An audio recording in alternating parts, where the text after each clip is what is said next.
Bonjour Elodie Bétou, vous êtes venue au colloque sur les 70 ans des CE et après, présenter les résultats d'une étude que vous avez menée où vous avez notamment relevé plusieurs modèles de CE. Est-ce que vous pouvez nous en dire un peu plus ? Oui, donc cette étude collective s'est faite auprès d'établissements, à la fois par un traitement statistique auprès de 2300 établissements et 15 études de cas approfondies. Il s'agissait de saisir les relations sociales dans ces établissements, comment le dialogue social se joue. Et dans ce cadre-là, on s'est intéressé particulièrement à la façon dont les comités d'entreprise pouvaient être mobilisés par les directions et les représentants du personnel. Et cela vous a permis de faire ressortir 4 grandes catégories de comités d'entreprise. Alors en fait, on a identifié 6 registres de mobilisation ou d'action du comité d'entreprise. Le registre, disons, légal, attendu, défini par la loi, celui de l'information et de la consultation. Ensuite, 2 registres qu'on peut qualifier, évidemment, qui signalent un CE qui peut être instrumentalisé, d'une part par les directions qui en font un vecteur de communication à destination des salariés et de leurs représentants, mais qui peut l'être aussi par les représentants du personnel qui voient dans le CE un lieu qui peut être une tribune pour exprimer leur point de vue sur la situation de l'entreprise et leurs revendications. Et puis ensuite, on a identifié 3 autres registres qui brouillent un peu les frontières entre le CE et les autres instances représentatives du personnel dans l'entreprise. Un registre de la délibération dans lequel les représentants du personnel et les directions cherchent à débattre ensemble des solutions possibles pour l'entreprise. Un registre qui peut aller vers la négociation, là où les comités d'entreprise, aux côtés des délégués syndicaux, peuvent alimenter les négociations en cours. Et enfin, un registre où les comités d'entreprise, notamment dans les plus petites entreprises, jouent un peu le rôle de délégués du personnel bis et se font le relais des plaintes ou des demandes individuelles. Alors vous avez eu ces termes pour décrire le cadre du fonctionnement des CE, une arène du dialogue social. Quel type de CE est le mieux armé pour se défendre dans cette arène ?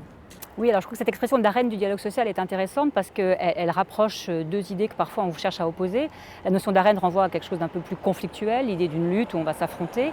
Et puis la notion de dialogue social est souvent associée disons, à des relations plus pacifiées, plus consensuelles, qui cherchent plutôt le compromis.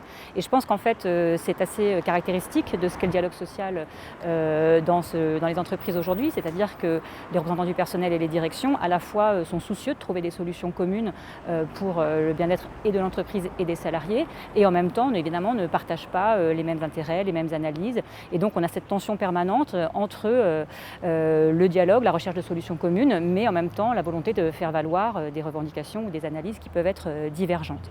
Et de ce point de vue-là, évidemment, il faut qu'on ait une instance qui parvienne, d'une part, à remplir ses obligations légales, donc à se réunir dans les temps, à respecter les délais, les informations qui doivent être reçues et transmises aux représentants du personnel, mais sans doute aussi une instance dans laquelle les représentants du personnel parviennent à aller un peu plus loin et soient conscients qu'ils peuvent la mobiliser aussi pour d'autres choses, pour d'autres échanges qui peuvent nourrir ce dialogue social. Alors c'est difficile de dire comme ça, car ce que montrent nos enquêtes justement, c'est que là où on se rapprocherait de cette arène un peu idéale du dialogue social, c'est justement là où on combine les registres. Donc c'est quand les représentants du personnel et les directions sont capables de ne pas enfermer le comité d'entreprise dans un seul registre, quel qu'il soit, mais sont capables de jouer sur ces différents tableaux, sur ces différents registres, et bien entendu à la fois de faire de l'information-consultation, mais aussi parfois d'avoir des moments de délibération, mais aussi parfois d'être capable d'exprimer une opposition de point de vue. Donc je crois que c'est vraiment cette combinaison des registres qui est importante. Et ce n'est pas un registre en soi seul qui peut permettre d'explorer pleinement, disons, les possibles que recèle une telle instance.